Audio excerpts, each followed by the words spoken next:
খারাপ জিনিস যাতায়াত রয়েছে, তার কারণে অন্যরকম হয়ে যায়। পুরো মস্তি গরম থাকে, আর যেটা মন চাইছে সেটাই করছে। আমি তো আগেই বলে দিয়েছিলাম ওর নামে কাটান হবে, মাদুলি আছে, শান আছে, ও আস্তে আস্তে ঠিক হয়ে যাবে।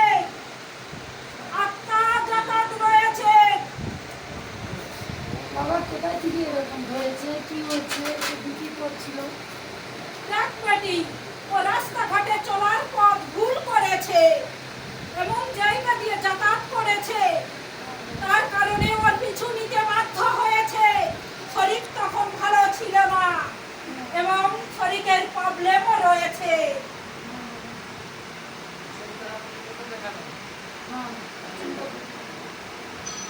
বাবা আমার সব বদনাম করছে, এই ঘরে ঘরে ভক্তে ভক্তে করাচ্ছে। না রে বেটি, তোর দ্বারাই কিছু হয় না। আমি কি দোষী আছি? দেখ, কোনো মা কি চায় তার সন্তানের ক্ষতি হোক? তোর দ্বারাই কিছু হচ্ছে না, ও বাইরে থেকে অশুভ শক্তি আকর্ষণ করে রয়েছে। তার ফলে বেটি